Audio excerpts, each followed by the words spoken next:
এই সমস্ত বিষয়গুলোকে অধ্যয়ন করতে পারি, তাহলে আল্লাহ তাআলা আমাদেরকে শান্তি দিবেন। আল্লাহুম্মা আনতাস সালাম। সম্মানিত হাজিরিন, আজকের এই মাহফিল আপনারা আয়োজন করেছেন কষ্ট করে। এই মাহফিল আয়োজন করে আপনারা কি খুশি নাকি কষ্টে আছেন আপনারা? এখানে উত্তর নাই। ছোট ছোট আমাদের কলেজার টুকরা সন্তানেরা, তোমরা উত্তর দিচ্ছ না কেন? আজকের মাহফিলে আসতে পেরে আমরা কি খুশি কিনা? আমরা আল্লাহর জন্য একটু তাকবীর দিব। লিল্লাহি তাকবীর, আরো জোরে লিল্লাহি তাকবীর। এখন শয়তান চতুর্দিকে ছিল, এখন আল্লাহু আকবার নাম শোনার সাথে সাথে শয়তান চলে গেল, ঠিক কিনা? এত দ্রুত গেল, বিজলির চাইতে কারেন্টের মানে বিদ্যুৎ মানে সুইচ দিলে যেরকম একটা দ্রুত চলে যায়, আল্লাহু আকবারের বাণী শোনার সাথে সাথে শয়তান আর আমাদের কাছে নাই। এখন আল্লাহর রহমত আছে, ফেরেশতারা আমাদের চতুর্দিকে আছে। নাযালাত আলাইহিমুস সাকিনা, আল্লাহর পক্ষ থেকে শান্তি আসে, আল্লাহর পক্ষ থেকে রহমত আমাদের জন্য পরিবেষ্টন করে আছে। সম্মানিত হাজিরিন, এই মাহফিল গত 10টি বছর ধরে এই মাহফিলটি হচ্ছে। আলহামদুলিল্লাহ, মাহফিল ইন্তেজামিয়া কমিটি যারা আসছেন, যারা আয়োজন করেছেন, তারা অনেক কষ্ট করে এই যুবকেরা যদি একটা কনসার্ট করতো গানের, তাহলে এই যুবকদের কনসার্টের কারণে এলাকা নষ্ট হতো। আজকে এই এলাকাটা আলোকিত হলো মাহফিলের কারণে।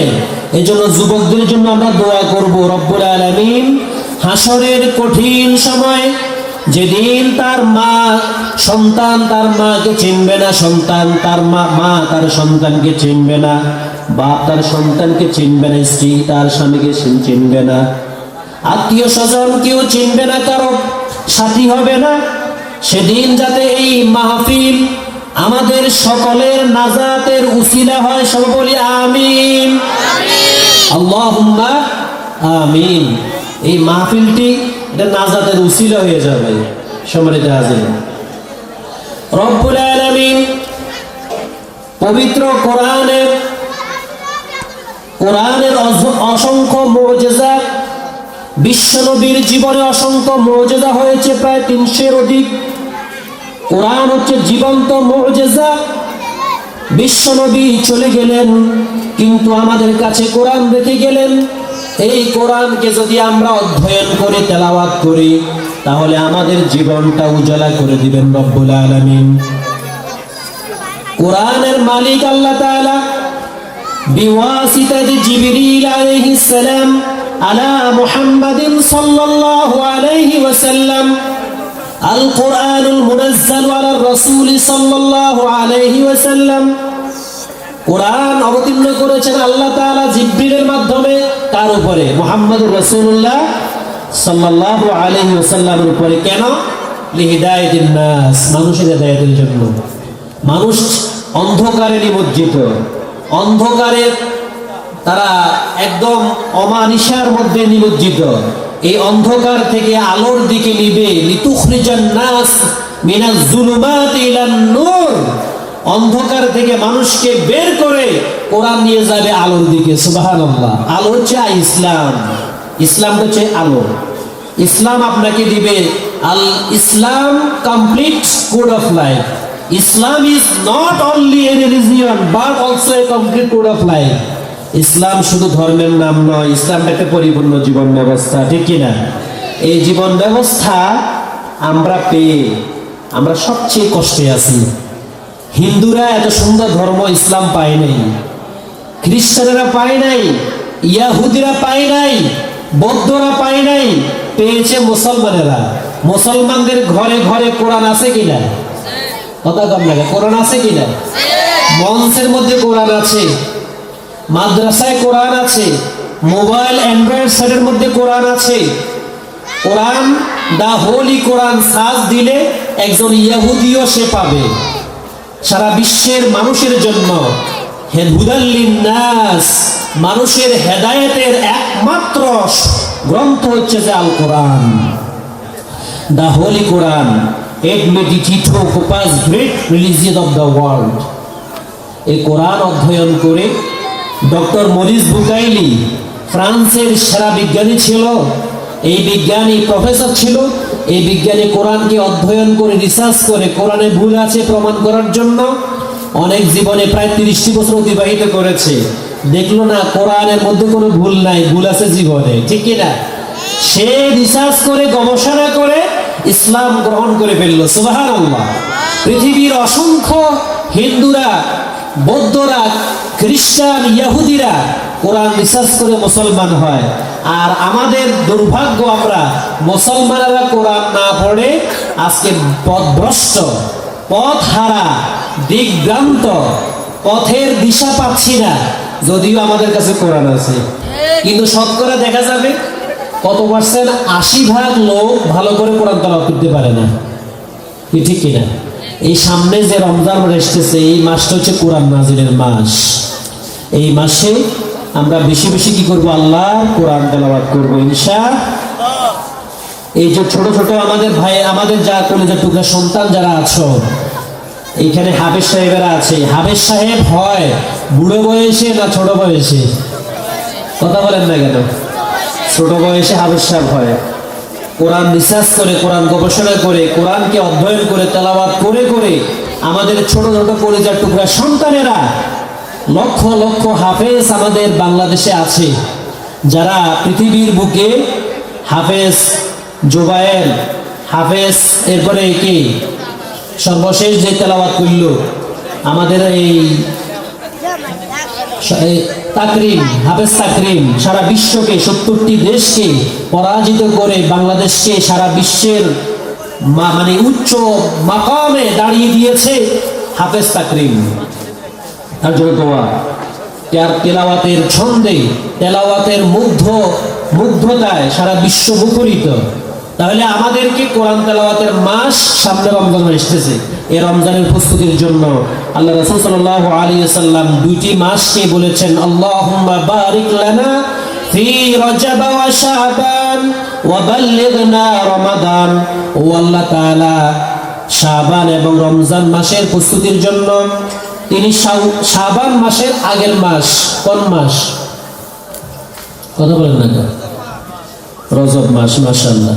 রজব এবং শাবান এই 2 মাসের যখন আসছেন, রজব মাস থেকে দোয়া শুরু করতেন, আল্লাহুম্মা বারিক লানা ফি রজব ওয়া শাবান ওয়া বাল্লিগনা রমাদান। ও আল্লাহ তাআলা, রজব এবং শাবানের বরকত আমাদেরকে দান করেন আর আমার হায়াতকে রমজান পর্যন্ত নিয়ে যান। সুবহানাল্লাহ। আর মাত্র 3 দিন পরে রমজান মাস। কয়দিন পর? অনলি 3 দিন পর বাদুন আমাদের রমজান মাস আসতেছে। এই রমাদান মাসে আমাদের অনেকগুলো কাজ। রব্বুল আলামিন সূরাতুল বাকারার 183 নম্বর আয়াতের মধ্যে বলছেন, মুমিনদেরকে বলছেন, ইয়া আইয়ুহাল্লাযীনা আমানু কুতিবা আলাইকুমুস সিয়ামু কামা কুতিবা আলাল্লাযীনা মিন ক্বাবলিকুম লাআল্লাকুম তাত্তাকুন। ও ঈমানদাররা, শোনো শোনো, তোমাদের উপর রোজাকে ফরজ করা হয়েছে। শুধু ফরজ তোমাদের উপরে করা হয় নাই, তোমাদের পূর্ববর্তী যারা ছিল, এই পৃথিবীতে যে সমস্ত উম্মতেরা এই পৃথিবীতে এসেছিল, তাদের উপর রোজা ফরজ করেছেন রব্বুল আলামিন। রোজা কেন ফরজ করেছেন? লাআল্লাকুম তাত্তাকুন, তাকওয়া অর্জন করার জন্য। হোয়াটস মিনিং তাকওয়া? তাকওয়াটা কি? আস-সানিল খুলাফাউর রাশিদিন সাইয়্যিদনা ওমর রাদিয়াল্লাহু আনহু হযরত উবাই ইবনে কাব রাদিয়াল্লাহু তাআলা আনহুকে জিজ্ঞেস করতেছেন, ও আল্লাহর রাসূলের সাহাবী, তাকওয়াটা কি? তখন বিশ্বনবীর সাহাবী ওমর রাদিয়াল্লাহু আনহুকে উবাই ইবনে কাব বলছেন, ও আল্লাহর রাসূলের সাহাবী ওমর, আপনি কি কোনো কণ্ঠ কাকীর্ণ, কাঁটাযুক্ত কোনো পথ দিয়ে কখনো হেঁটেছেন? হ্যাঁ, অবশ্যই হেঁটেছি। তো আপনি কি দেখে, আপনি তখন কেমনে চলছেন ওই রাস্তা দিয়ে? আমি মানে সেফ ভাবে, এমন ভাবে চলেছি যাতে আমার গায়ের মধ্যে, জামার মধ্যে কাঁটা যাতে না লাগে, ঠিক কিনা? তাকওয়াটা হচ্ছে এটা যে সমাজে চলতে গেলে সুদ থাকবে, ঘুষ থাকবে, অন্যায় থাকবে, জুলুম থাকবে, মারামারি, কাটাকাটি, ঝগড়া, অন্যায় কাজ থাকবে, আপনি আপনার জীবনকে সেফ ভাবে চলবেন। এটা হচ্ছে তাকওয়া। সুবহানাল্লাহ, সুবহানাল্লাহ জোরে কর না। বাড়িতে যাই সুবহানাল্লাহ, বাড়িতে যাই সুবহানাল্লাহ পকেটে রাখবেন। সুবহানাল্লাহ জোরে বলি সুবহানাল্লাহ, আলহামদুলিল্লাহ, আল্লাহু আকবার, লা ইলাহা ইল্লাল্লাহ। সুবহানাল্লাহ এগুলো জিকির, ঠিক কি না? সুবহানাল্লাহ, আলহামদুলিল্লাহ, লা ইলাহা ইল্লাল্লাহ, আল্লাহু আকবার, জিকিরের শব্দগুলোকে আমরা প্রত্যেক নামাজের পরে পড়ি। সুবহানাল্লাহ, সুবহানাল্লাহ, আলহামদুলিল্লাহ, আলহামদুলিল্লাহ, লা ইলাহা ইল্লাল্লাহ, লা ইলাহা ইল্লাল্লাহ, আল্লাহু আকবার, আল্লাহু আকবার, জিকির, ঠিক কি না? প্রত্যেক নামাজের পরে, প্রত্যেক ফরজ নামাজের পরে বিশ্বনবী মুহাম্মদুর রাসূলুল্লাহ সাল্লাল্লাহু আলাইহি ওয়াসাল্লাম হাতের গোনায় করের মধ্যে গুনে গুনে বলতেন সুবহানাল্লাহ, সুবহানাল্লাহ, সালাসাতু ওয়া সালাসুনা 33 বার, আলহামদুলিল্লাহ 33 বার, আল্লাহু আকবার 33 বার, 34 বার, 33 বার বললে বলতেন সর্বশেষ 100 বার পূরণ করার জন্য বলতেন লা ইলাহা ইল্লাল্লাহু ওয়াহদাহু লা শারীকা লাহু লাহুল মুলকু ওয়া লাহুল হামদু ওয়া হুয়া আলা কুল্লি শাইইন কাদির। 100 বার পূরণ করতেন। সম্মানিত হাজিরিন, সম্মানিত মুসল্লিয়ান কিরাম, সম্মানিত এলাকাবাসী, তাহলে আমাদেরকে তাকওয়া অর্জনের বিভিন্ন পন্থা আল্লাহ রাব্বুল আলামিন কোরআনের মধ্যে প্রথম দিয়ে রব্বুল আলামিন কোরআনের সূরাতুল বাকারার প্রথম যে আয়াতগুলো সেখানে তাকওয়ার বিষয় বলেছেন 5টি। কয়টি? 5টি। জালিকাল কিতাব, এটা এমন একটি কিতাব লা রাইবা, যার মধ্যে কোনো ফিহি, যার মধ্যে কোনো সন্দেহ নাই, হুদাল লিল মুত্তাকিন, এই কোরআনটা মুত্তাকিদের জন্য হেদায়েত, স্পেশাল খাস মুত্তাকি যারা। দেখেন লাআল্লাকুম তাত্তাকুন, হুদাল লিল মুত্তাকিন, যারা তাকওয়া অর্জন করবে তাদের জন্য কোরআন আসবে। তাকওয়া অর্জন করলে রাব্বুল আলামিন সূরাতুত তালাকের মধ্যে 1, 2, 4 এই 3টে এর মধ্যে বলেছেন যারা তাকওয়া অর্জন করবে তাদের জীবনকে রব্বুল আলামিন সহজ করে দিবেন। সুবহানাল্লাহ বলেন না? তাদের কোনো দুঃখ থাকবে না, তাদের কোনো চিন্তা থাকবে না। যারা তাকওয়া অর্জন করবে তাদের রিজিকের কোনো সমস্যা হবে না। লা ইয়াহতাসিব, সে চিন্তাও করতে পারবে না রিজিক কোথা থেকে আসবে। সুবহানাল্লাহ। রিজিকের ব্যবস্থা করে কে বলেন? আমাদের সরকার। কথা কম না, চেয়ারম্যান, মেম্বার, আপনার আব্বা, আম্মা। রিজিকের ব্যবস্থা আসলে কার পক্ষ থেকে আসে? রিজিকের দায়িত্ব আল্লাহর হাতে। সুবহানাল্লাহ। যেদিন আপনি মারা যাবেন সারা বিশ্বের আনাচে কানাচ থেকে রহমতের ফেরেশতারা রিজিক তালাশ করবে আপনার জন্য, কিন্তু রিজিক পাবে না। আল্লাহু আকবার। আপনি মনে করেছেন ফেরেশতাদেরকে দেখি না কেন? আপনার আমার নাকের ডগায় রহমতের ফেরেশতারা বসে আছে। সুবহানাল্লাহ। নিঃশ্বাস নেওয়ার জন্য সামনে নিঃশ্বাস আমরা গ্রহণ করি, নিঃশ্বাস ছাড়ি, অক্সিজেন বলি আমরা, অক্সিজেন গাছ থেকে আমরা অক্সিজেন পাই। এই নিঃশ্বাস আদান প্রদানের জন্য রহমতের ফেরেশতারা বসে আছে, রিজিককে তালাশ করার জন্য, রিজিক অন্বেষণ করার জন্য। দেখেন অস্ট্রেলিয়া, কোথায় অস্ট্রেলিয়াতে গরু জন্মগ্রহণ করে, আর সেই অস্ট্রেলিয়ার দুধ আপনারা খান। খাওয়ায় কি? এই যে মার্কস যে দুধটা, এই দুধটা তো অস্ট্রেলিয়া থেকে আসে। আপেল যে খাই আমরা, আপেল কি বাংলাদেশে? এই মুসলমান, এই ছেলে, আপেল যে খাই, কমলা যে খাই, আঙ্গুর যে খাই, এটা কি বাংলাদেশে উৎপন্ন হয়? ম্যাক্সিমাম বাহির থেকে আসে। দেখেন এই যে বিশাল সাগর পাড়িয়ে পেরিয়ে আমাদের বাংলাদেশে এই যে রিজিকের ব্যবস্থা রব্বুল আলামিন যে করেন, এই জন্য আমরা কি আলহামদুলিল্লাহ বলবো না? সবাই বলি আলহামদুলিল্লাহ। মাহে রমাদানে রিজিক কম না বেশি? জোরে কয় না কেন? মাহে রমজান মাসে রোজা রাখার কারণে আল্লাহ তাআলা রিজিক কমাই দেন না বাড়াই দেন? আর ইফতারের কত আইটেম, খাজুর, তারপরে কত রকমের শরবত, কত রকমের মানে ফল, আল্লাহু আকবার। মানুষ একজন গরিব মানুষ, সেও তো চিন্তাও করতে পারে না যে কোথা থেকে এগুলো আসে। সকাল যখন সুবহে সাদিকের সময় আমরা সাহারি খাওয়ার জন্য ঘুম থেকে উঠি, একজন ব্যক্তি বলতে পারে না সাহারি কি খাবে, প্রথম রোজার দিন কি খাবে, এভাবে 30টি রোজা কি খাবে সে জানে না। রব্বুল আলামিন তার জন্য উত্তম রিজিকের ব্যবস্থা করে দেন। তাহলে তাকওয়া অর্জন করলে রিজিকের কোনো সমস্যা নাই। জিজ্ঞেস করলে তাকওয়া অর্জন কারা করে, তাদেরকে মুত্তাকিও বলে, ঠিক কিনা? যারা তাকওয়া অর্জন করবে, আল্লাহকে ভয় করবে, তাদেরকে মুত্তাকি বলে। তাকওয়া অর্জনের ক্ষেত্রে সবচেয়ে বাধা হচ্ছে মোবাইল, ঠিক কিনা? কথা কর না। যুবকদের জন্য মোবাইলটা খুবই আক্রমণাত্মক, খুবই মারাত্মক। একজন যুবক মসজিদে জুমার দিবসে, জুমার দিন খতিব সাহেব থেকে সুন্দর আলোচনা শোনার পরে আবার যখন মোবাইলের কাছে আসে তখন তাকওয়া থাকে না, ঠিক কিনা? কথা কর না, তাকওয়া থাকে না। আপনাকে এমন ভাবে সেট করে দিল যে একজন যুবতী নষ্ট করার জন্য একটা অ্যান্ড্রয়েড সেট যথেষ্ট। আমি বলি এটা হচ্ছে বর্তমান জামানার দাজ্জাল, ঠিক কিনা? দাজ্জাল মানুষের ঈমান নষ্ট করার জন্য আসবে, ঠিক কিনা? দাজ্জালকে যারা মানবে তারা জাহান্নামে যাবে, আর দাজ্জালকে যারা মানবে না তারা জান্নাতে যাবে, ঠিক কিনা? ঈসা আলাইহিস সালামের আসার আগে দাজ্জাল আসবে, ঈসা ইসলাম দাজ্জালকে ধ্বংস করবে। এই কাছাকাছি সময়, বেশি না। মক্কা মদিনার চাইতে গুরুত্ব এখন সামনে দেখবেন কিয়ামতের আগে বাইতুল মাকদাস নিয়ে। ফিলিস্তিনে যে অবস্থিত বাইতুল মুকাদ্দাস জেরুজালেমে, যেটা মানে মুসলমানদের প্রাণ কেন্দ্র, মুসলমানদের প্রথম কিবলা, এটা নিয়ে সমস্যা কম না বেশি বলেন? আহা, আমরা জানি না ফিলিস্তিনের ভাইয়েরা বোনেরা রমজান মাসে কেমন রোজা রাখবে, জানেন এটা? আহা, উইগুরের মুসলমানেরা রোজা রাখতে পারে না। চীনের সরকার তাদেরকে বাধ্য করে দিনের বেলায় শরবত খাওয়াই দেয়, একদম পানি খাওয়াই দেয়, একদম যে পানি খেতে হবে আমাদের সামনে। আমরা বাংলাদেশে কত শান্তিতে আছি, ঠিক কিনা? আল্লাহ রাব্বুল আলামিন যে আমাদেরকে শান্তিতে রেখেছেন, এটা শুকরিয়া আদায় করবেন না? আলহামদুলিল্লাহ বলি। আমাদের কাছে এরকম বাধা আসতেছে না। চীনের ভাইয়েরা বোনেরা রমজান মাসে রোজা রাখতে পারে না।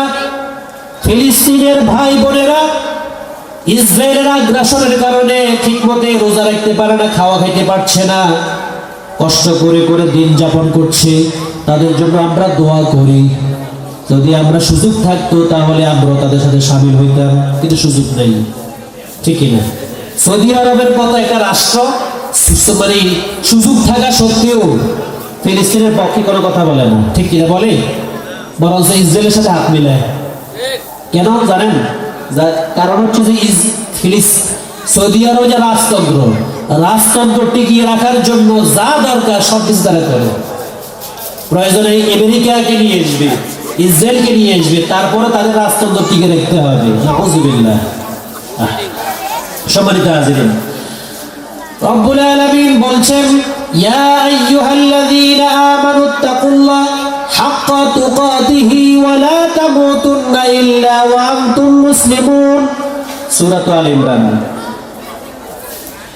ও ঈমানদারেরা, 102 নম্বর আয়াত। ও ঈমানদারেরা, ইয়া আইয়ুহাল্লাযীনা আমানুত্তাকুল্লাহ, ঈমানদার লোকদেরকে আল্লাহ বলতেছেন, ইত্তাকুল্লাহ, ভয় করো কাকে? আল্লাহকে ভয় করো। কাকে? আচ্ছা, ভয় করতে হবে কাকে বলেন?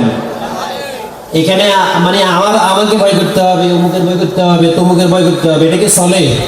একজন ইমানদার ব্যক্তি, মুমিন ব্যক্তি আল্লাহ ছাড়া কাউকে ভয়, কারণ আপনি যদি আল্লাহকে ছাড়া ভয় করেন অন্যকে, আপনার ইমানও যাবে, আমলও যাবে, শিরিক হবে, ঠিক কিনা? শিরিক হবে। শিরিক মানে হচ্ছে যে অংশীদার হবে। আমরা নামাজে ভয় করি কাকে? কথা কন না। সুদ যখন খাই তখন ভয় করি কাকে? সুদ যখন খাই। মিথ্যা কথা যখন বলি তখন ভয় করি কাকে? আহা মুসলমানেরা, আল কিযবু উম্মুয যুনুব, মিথ্যা কথা বলা এটা সকল পাপের মা, সকল পাপের মূল মিথ্যা কথা বলা। আমরা মিথ্যা কথা সমাজে, আমাদের মধ্যে সমাজে মিথ্যা কথা কম না বেশি বলেন? এটা জোরে বললেন না কার? সমাজে মিথ্যা কথা কম না বেশি? একজন গাড়িওয়ালা ব্যক্তি কোথায় আছেন? পরশুরা কত চাই বলবি, ঠিক কিনা? কোথায় আছেন ভাই? পরশুরাম। আসলে সে ফুলগাজী। আমি ভাই কয়েকজনকে জিজ্ঞেস করলাম, ভাই আপনি যদি এই সময় মারা যান, ওরা আপনার লাশ এখন ফুলগাজীতে, আপনি বলছেন পরশুরাম, কিন্তু আপনার লাশ এখন কোথায়? ফুলগাজীতে। তাইলে আমাদের মিথ্যা কথা বাপে হুঁকেরে শিখাই দে। আসছে আর একজন ব্যক্তি, একজন মেহমান আসছে, বা তোমার আব্বা কোথায়? আব্বা বলেছে আব্বা বাড়িতে নাই। আব্বা বলেছে আব্বা বাড়িতে নাই। তাহলে আমাদের ছোট ছোট কচি কাঁচা সন্তানদেরকে আমরা শিখেছি মিথ্যা, ঠিক কিনা? বাপে মায়েরা মিথ্যা কথা বলে। বাপ বিদেশ থাকে, ফোন দিলে তোরা পারে বাড়িতে আছে, অথচ নানুর বাড়িতে আছে, ঠিক কিনা? বাড়িতে আছে ক। আহা, কি যে মিথ্যা কথা! মিথ্যা মিথ্যা সয়লাভ হয়ে সমাজ নষ্ট। মার্কেটে আছে বউ, তুমি কোথায়? বাড়িতে, অথচ মার্কেটে। আমাদের আপনাদের সমাজে যদিও চলে না, এটা অন্য সমাজে আছে আর কি। আশরাফপুর এলাকার মধ্যে এগুলো চলে না আর কি। আর আশরাফ মানে ভদ্র, আশরাফ মানে অধিক ভদ্র, ঠিক কিনা? আশরাফ অধিক ভদ্র, ইসমাইল আব্দুল সিগার অধিক ভদ্র এলাকায়, ভদ্র সমাজের ভদ্র এলাকার আপনারা সবাই ভদ্র। এখানের মহিলারা সবাই ভদ্র। শরীফ আমার দিকে গেল, শরীফ মানে ওদিকে নয়। সম্মানিত হাজিরিন, তাকওয়া সম্পর্কে আল্লাহ তাআলা অসংখ্য আয়াতের মধ্যে বলছেন। আমি আপনাদের সামনে আরো একটু কোট করি। তাকওয়ার ব্যাপারে রব্বুল আলামিন আরো বলছেন, তাকওয়া হলো আমল কবুলের পূর্ব শর্ত। আমল কবুল হবে না তাকওয়া ছাড়া। ইন্নামা ইয়াতাকাব্বালুল্লাহু মিনাল মুত্তাকিন, সূরাতুল মায়েদা 27 নম্বর আয়াত। রব্বুল আলামিন বললেন, মূলত তাকওয়া অর্জন করার মাধ্যমে রব্বুল আলামিন আমল কবুল করেন। তাকওয়া না থাকলে রব্বুল আলামিন আমল কবুল করেন না। সকল আমলের ভিত্তি হলো তাকওয়া।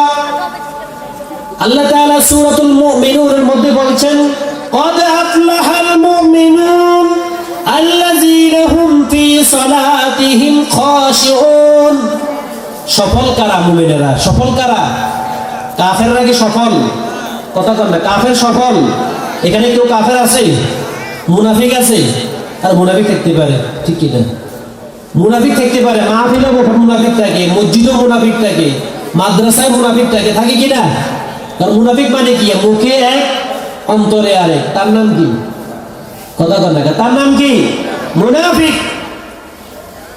নিফাক থেকে এসছে যারা কপটতা অর্জন করে, মানে আপনাকে গোপন করে, কাতামা গোপন করে, সত্যকে প্রকাশ করে না।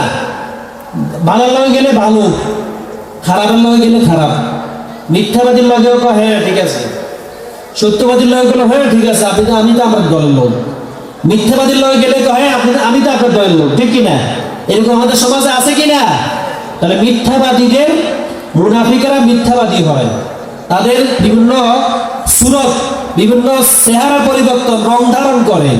এই জন্য মুনাফিকদের স্থান হচ্ছে ইন্নাল মুনাফিকিনা ফিদ দারকিল আসফালি মিনান নার, জাহান্নামের অতল গভীরে মুনাফিকেরা থাকবে। নাউযুবিল্লাহ বলি না, বাদাম কালে চলতে না, নাউযুবিল্লাহ বলি না, কথা কর না, নাউযুবিল্লাহ।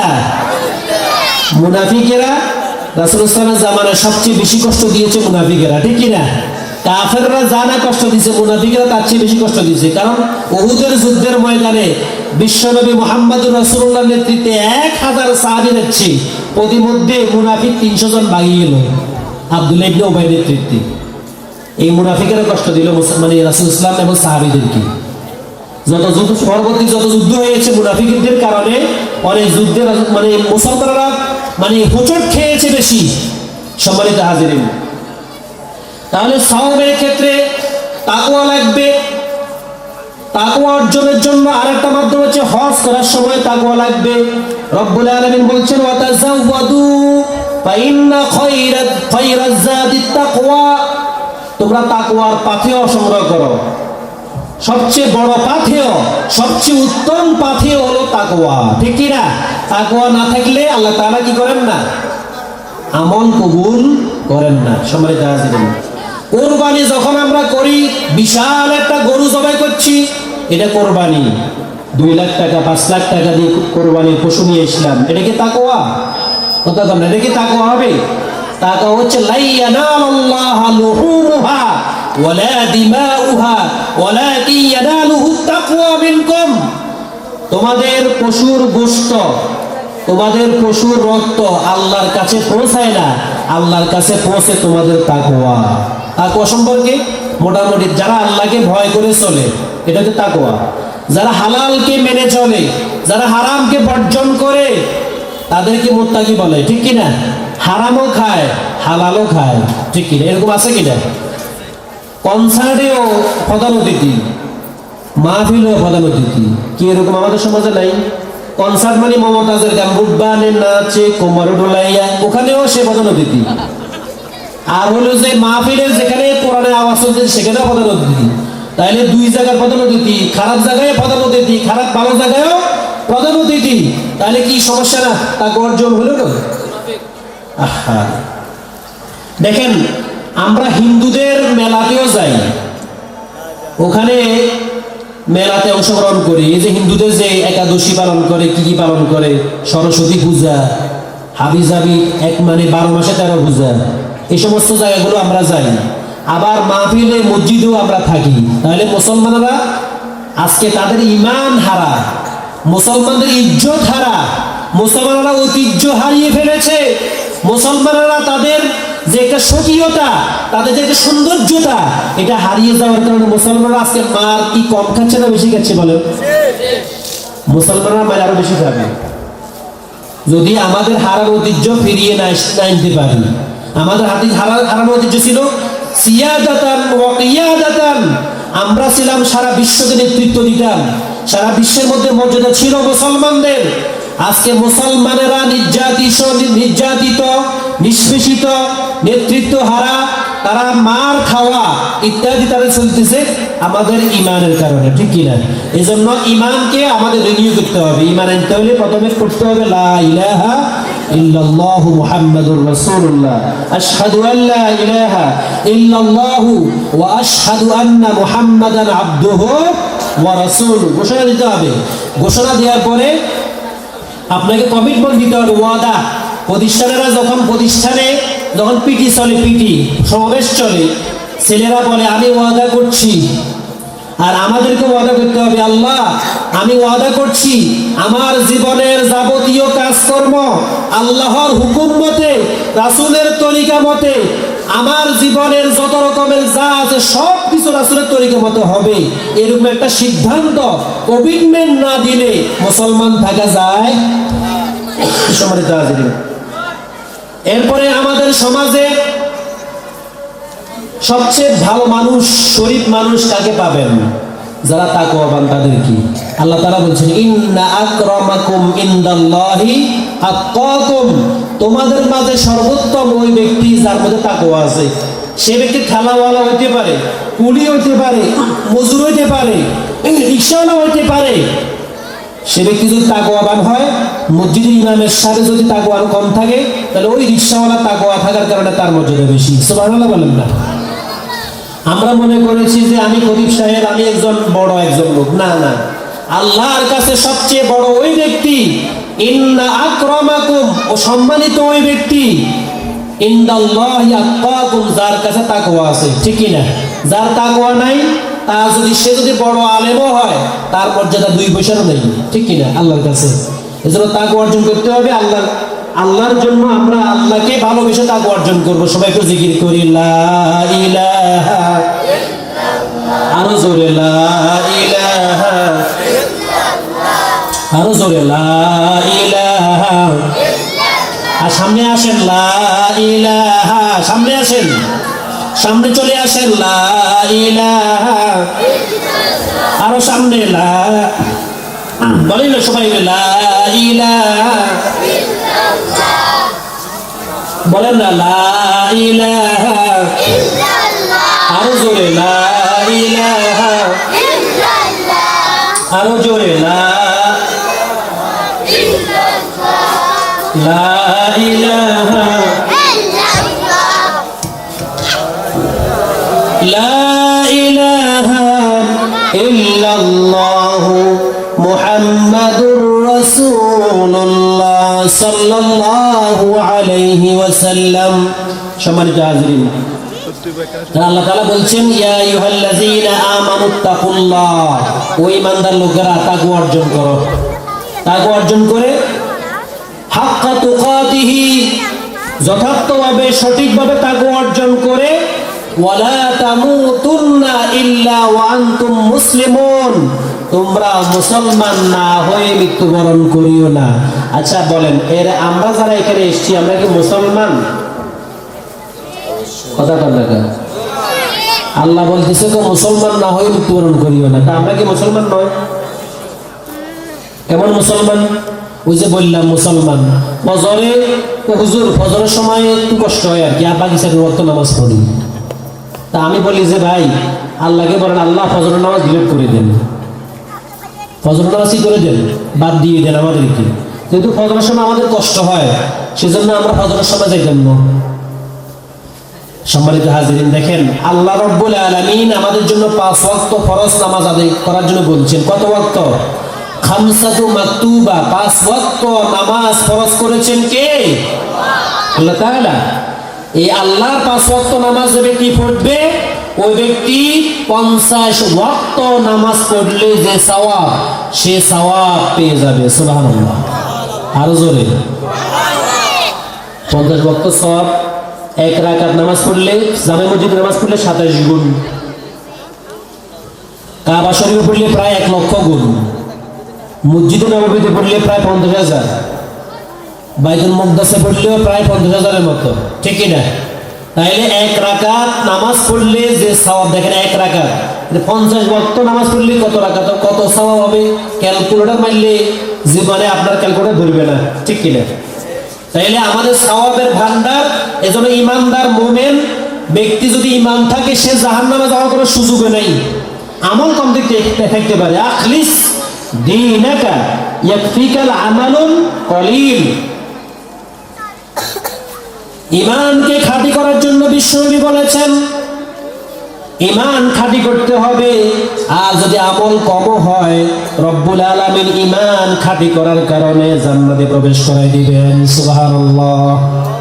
কারো 5 ওয়াক্ত নামাজ জামাতে হয়, কারো কম হয়, কারো কোরআন তেলাওয়াত বেশি হয়, কারো কম হয়, কেউ দান সদকা বেশি করে, কারো কম হয়, ঠিক কি না? এটা হচ্ছে আমলের কম বেশি। ঈমানের ব্যাপারে 99.99 যদিও যারা থাকে, যার থাকে, এই ব্যক্তি জান্নাতে যাওয়ার গ্যারান্টি নাই, ঠিক কি না? এজন্য ঈমানে 100তে 100 হইতে হবে, আমলে 100তে 90 হইলেও আল্লাহ তাআলা মাফ করে দিবে, ঠিক কি না?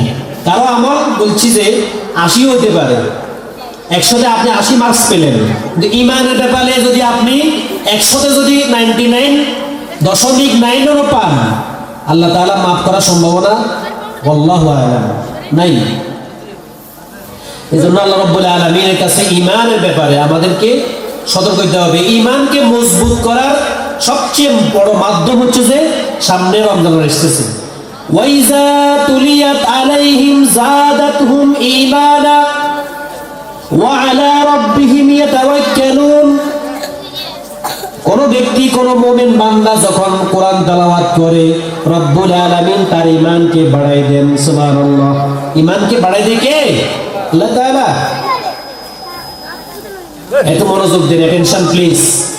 ঈমান বাড়ানোর দায়িত্ব আল্লাহ। আমরা ঈমান এনেছি বিভিন্ন কারণে, সমাজের ঝামেলার কারণে, বিভিন্ন কারণে ঈমান মাঝে মধ্যে আমাদের হ্রাস পায়, কমে যায়। আর যখন কোরআন তেলাওয়াত হয়, নামাজ যখন পড়া হয়, দান সদকা যখন করা হয়, ভালো ভালো কাজ যখন করা হয়, মাহফিল যখন করা হয়, যখন আসা হয়, ঈমানের স্পিডটা বাড়ায় দিয়ে কে? সুবহানাল্লাহ বলেন না কেন? ঈমান বাড়ি বেড়ে যায়। আর ঈমান বাড়লে ঈমানের কাজ করতে ভালো লাগবে। যাকাত আমাল ঈমান মান রাদিয়া বিল্লাহি রাব্বা ওয়া বিল ইসলামি দীনা। যাকাত আমাল ঈমান, ঈমানের স্বাদ ওই ব্যক্তি পেয়েছে যারা আল্লাহকে রব হিসেবে গ্রহণ করেছে। আমাদের রব কে? কথা বলেন না, আমাদের রব কে? যাকাত আমাল ঈমান। ঈমানের স্বাদ যদি পেতে চান, রব্বা আল্লাহকে রব হিসেবে গ্রহণ করতে হবে। ওয়াবিল ইসলাম দীনা, ইসলামকে দ্বীন হিসেবে গ্রহণ করতে হবে। ওয়াবি মুহাম্মাদির রাসূলা, আর মুহাম্মদ সাল্লাল্লাহু আলাইহি ওয়াসাল্লামকে রাসূল হিসেবে নিতে হবে। সুবহানাল্লাহ। বিশ্বনবী আমাদের কি মুহাম্মাদুর রাসূলুল্লাহ সাল্লাল্লাহু, জোরে কোন লাগা, বিশ্বনবী মুহাম্মাদুর রাসূলুল্লাহ সাল্লাল্লাহু আলাইহি ওয়াসাল্লাম। সাল্লাল্লাহু আলাইহি ওয়াসাল্লাম পড়লে লস না লাভ বলেন না? কি লাভ? 10 নেকি, 10টা মর্যাদা, 10টা গুনাহমাফ। সুবহানাল্লাহ বলেন না? কি মর্যাদা! আল্লাহু আকবার। 10টা মর্যাদা, আর আপনার নাম ঠিকানা সহ বিশ্বনবীর কাছে চলে গেল। সুবহানাল্লাহ বলেন না কেন? কোন আশরাফপুর এলাকার তাফসীরুল কোরআন মাহফিলে আপনার উম্মতেরা আপনার প্রতি দুরূদ পেশ করেছে। সুবহানাল্লাহ। কারা? এই তারা, এই যে লোক, এই লোকগুলা। সম্মানিত হাজিরিন, তাহলে আল্লাহ রাব্বুল আলামিন দেখেন বিশ্বনবী মুহাম্মদুর রাসূলুল্লাহ বলছেন, ইন্নাল্লাহা লা ইয়ানজুরু ইলা সুওয়ারিকুম ওয়া আমওয়ালিকুম ওয়ালাকিন ইয়ানজুরু ইলা কুলুবিকুম ওয়া আ'মালিকুম। সুবহানাল্লাহ। আল্লাহ তাআলা মানুষের ধন সম্পদ দেখেন না, চেহারা সৌন্দর্য দেখেন না, কারো বডি ফিটনেস দেখেন না। রব্বুল আলামিন যেটা দেখেন সেটা হচ্ছে যে আমল, যেটা দেখেন আল্লাহ তাআলা কুলুব, অন্তর দেখেন। অন্তর যার ভালো, যার আমল ভালো, রব্বুল আলামিনের কাছে তার মর্যাদাও বেশি। সুবহানাল্লাহ বলেন না? সুবহানাল্লাহ। তার মর্যাদা যদি বেশি পেতে চান আল্লাহর কাছে, তাহলে আপনার বিশাল একটা দেহ আছে, এই দেহ দিয়ে কোনো কাম নাই। ফেরাউনের দেহ তো বিশাল দেহ ছিল, এই ফেরাউনের লাশ কোনো কাজে এসছে নাকি? আল্লাহর কাছে দাম আছে, এক পয়সা তো দাম নেই। আর ইমানদার ব্যক্তি যদি আপনার একদম কম মানে হয়, সবচেয়ে আপনার দুর্বলও হয়, ঠিক রিকশাওয়ালাও হয়, সে যদি আল্লাহ প্রিয় বান্দা হয়, যদি সে যদি ইমানদার হয়, রব্বুল আলামিনের কাছে তার দাম অনেক বেশি। সুবহানাল্লাহ। দেখেন না, খায়রুকুম মান তাআল্লামাল কুরআন ওয়া আল্লামা, তোমাদের মাঝে সর্বোত্তম ওই ব্যক্তি যে কোরআন শেখে, অপরকে শিক্ষাদান করে। তাহলে দেখেন বিশ্বনবীর কাছে আল্লাহ তাআলা বলেন নাই, রাসূল বলেন নাই, হার্ভার্ড বিশ্ববিদ্যালয়ে যে লেকচারার, যে ছাত্র সে সেরা, এটা বলেন নাই। বলছেন খায়রুকুম মান তাআল্লামাল কুরআন ওয়া আল্লামা, তো তোমাদের মাঝে সর্বোত্তম ওই তো ব্যক্তি যে নিজে কোরআন শেখে, অপরকে শিক্ষাদান করে, সেই সারা বিশ্বের সবচেয়ে সেরা ব্যক্তি। এই জন্য আমাদেরকে কোরআনের সাথে লাগতে হবে। এই কোরআনের মাস সামনে রমজান মাস, ঠিক কি না? এই রমজান মাসে দেখেন বিশ্বনবী আমাদেরকে কত বেশি দেখেন কত কথা বলেছেন, আমি আপনাদের সামনে উপস্থাপন করে বুঝবেন। রব্বুল আলামিনের রাসূল বলেছেন, এই হাদিসটা বুখারী শরীফে আছে, ইজা জাআ রমাদান ফুতিহাত আবওয়াবুল জান্নাহ, যখন রমজান মাস আসে রব্বুল আলামিন আকাশের দরজাসমূহ খুলে দেন। সুবহানাল্লাহ বলেন না? সুবহানাল্লাহ। আকাশের সমস্ত দরজা রমজান মাস আসার সাথে সাথে আল্লাহ তাআলা খুলে দেন। সুবহানাল্লাহ। ইজা দাখালা রমাদান, আর হাদিসে আছে, এটাও বুখারী শরীফ, ইজা দাখালা রমাদান, রমজান মাস যখন প্রবেশ করে, ফুতিহাত আবওয়াবুস সামা, আল্লাহ তাআলা আকাশের দরজাসমূহ খুলে দেন। ওয়া গুল্লিকাত আবওয়াবু জাহান্নাম, জাহান্নামের দরজাসমূহ বন্ধ করে দেন, ক্লোজ করে দেন। ওয়া সুলসিলাতিশ শায়াতিন, আর শয়তানকে শৃঙ্খলিত করেন, শয়তানকে শিকল পরাই দেন, শয়তানি কাজ চলতে পারে না। এরা আপনার প্রশ্ন করতে, হুজুর কি করে? আমাদের সমাজে তো এই রমজান মাসে তো আগামের দোয়া অনেকে দেয়, ঠিক কিনা? দেখি না, ওই যে ফ্যানের সুইচের মধ্যে, ফ্যানের সুইচ বন্ধ অফ করলে সাধারণত ফ্যান বন্ধ হয় না, আরো চলে। কারণ 11 মাস সে আগামের দোয়ান যা দেওয়া দরকার ছিল সব দিল, আর 1 মাসে বন্ধ হইতে সময় লাগে, ঠিক কিনা? এই জন্য রমজান মাসের সবচেয়ে সৌভাগ্যবান, সবচেয়ে ভাগ্যবান ওই ব্যক্তি যে ব্যক্তি তার গুনাহকে মাফ করে দেবেন। সুবহানাল্লাহ। আর ওই ব্যক্তি রাগিমা আনফু, ওই ব্যক্তির নাক ধুলায় মলিন হয়ে যাক। সালাসা, রাসূল তিনবার বলেছেন, ওই ব্যক্তির নাক ধুলায় মলিন হোক, ওই ব্যক্তি ধ্বংস হয়ে যাক, ওই ব্যক্তি ধ্বংস হয়ে যাক যে ব্যক্তি মাহে রমাদান পাওয়ার পরে নিজের গুনাহ খাতা মাফ করে দিতে পারল না। নাউজুবিল্লাহ। মা বাবাকে পাওয়ার পরেও যে ব্যক্তি জান্নাত ক্রয় করতে পারল না, ও ব্যক্তি ধ্বংস হয়ে যাক। আমার নাম বিশ্বনবী মুহাম্মদুর রাসূলুল্লাহর নাম শোনার পরে যে ব্যক্তি সাল্লাল্লাহু আলাইহি ওয়াসাল্লাম বলতে পারবে না, সে ব্যক্তি ধ্বংস হয়ে যাক। নাউজুবিল্লাহ বলেন না?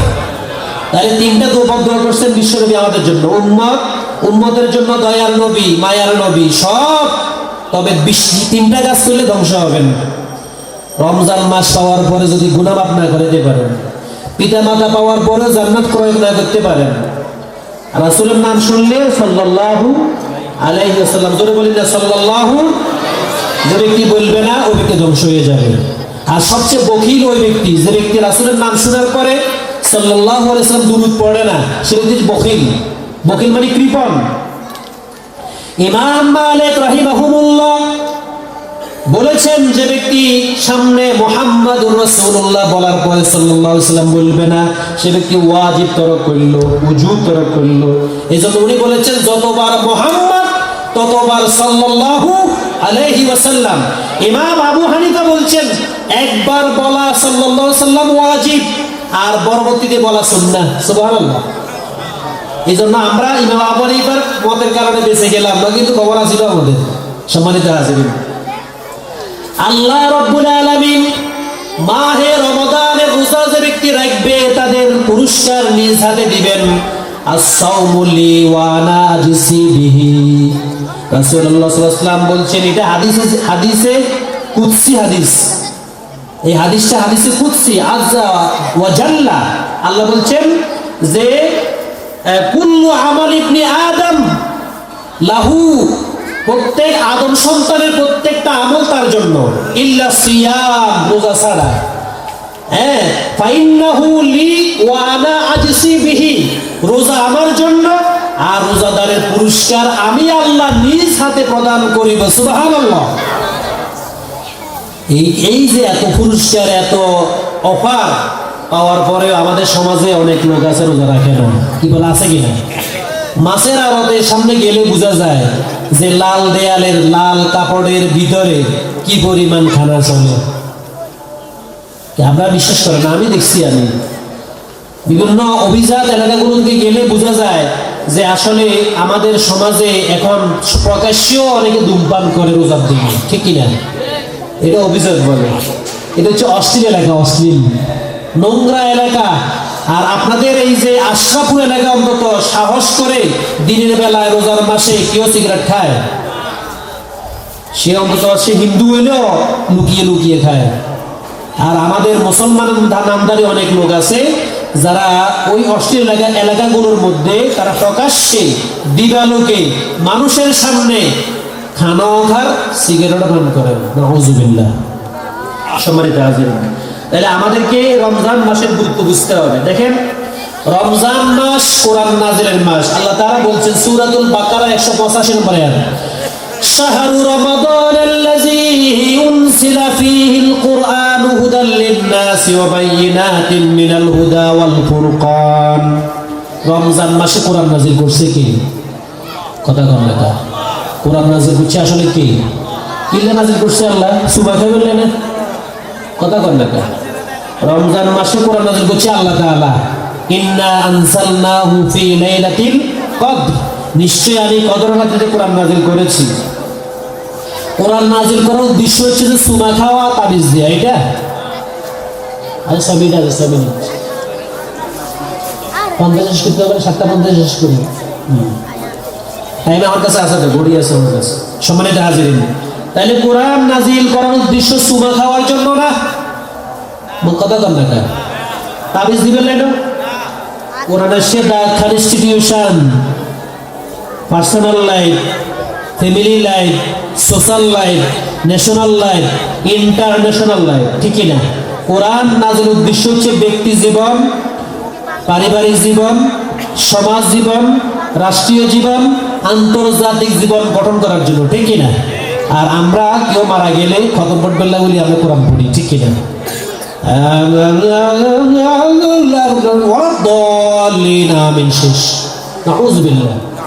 যে ব্যক্তি কোরআন তেলাওয়াত করছে তার না সব হচ্ছে, আপনার কি সব হচ্ছে বলেন না?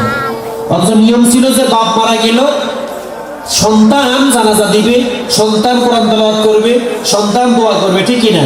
আমরা ভাড়া করে নিয়ে আসি হুজুর, লাভ তো আমার না। লাভ আমি যদি সূরা ফাতিহা পড়ি, আমার প্রত্যেক হরফে 10 নেকি, রমজান মাস হলে 70 নেকি। ঠিক কিনা? আর আপনি যদি আপনি কেন এই কাজ করছেন না? আপনি তো সূরা ফাতিহা পারেন।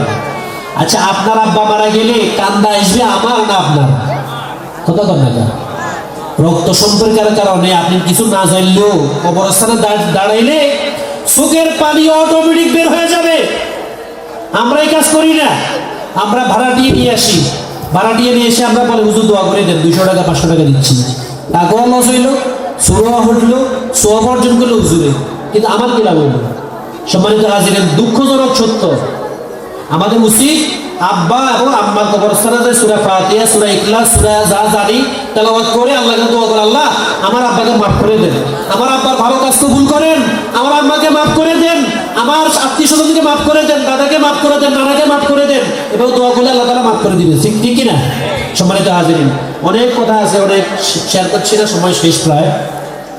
কোরআন নাযিলের উদ্দেশ্য বলছি, কোরআন নাযিলের উদ্দেশ্য হচ্ছে, কোরআনের মূল উদ্দেশ্য হচ্ছে মানুষকে হেদায়েত দিবে কোরআন। এই কোরআন পড়লে পরে মানুষ হেদায়েত পাবে, মুত্তাকিরা হেদায়েত পাবে, মানুষ হেদায়েত পাবে। আর আমরা কোরআন না পড়ার কারণে হেদায়েত থেকে আমরা দূরে সরে যাচ্ছি। হেদায়েত নেওয়ার জন্য আমার কাছে আসি, আমার কাছে হেদায়েত নাই, হেদায়েত আছে কোরআনের কাছে, ঠিক কিনা? যদি কোরআন তেলাওয়াত করেন হেদায়েত পাবেন, যদি আপনি হেদায়েতের আশা করেন আল্লাহ হেদায়েত দান করবেন। মাই ইয়াহদিল্লাহ, হেদায়েতের মালিক আল্লাহ, ফালা মুদিল্লা লাহ, গোমরাহ করার মালিকও আল্লাহ, ঠিক কি না? এজন্য হেদায়েতের চাবি আল্লাহর হাতে। আবু তালেব হেদায়েত পায় নাই, আবু লাহাব হেদায়েত পায় নাই, নবী রাসূলদের যেমন ফেরাউনের স্ত্রী হেদায়েত পেল, লূত আলাইহিস সালামের স্ত্রী হেদায়েত পায় নাই, নূহ আলাইহিস সালামের সন্তান হেদায়েত পায় নাই। হেদায়েতের জন্য আল্লাহকে দোয়া করতে হয়, ইহদিনাস সিরাতাল মুস্তাকিম, ও হেদায়েতের মালিক আল্লাহ আমাদেরকে সরল সঠিক পথ দেখান।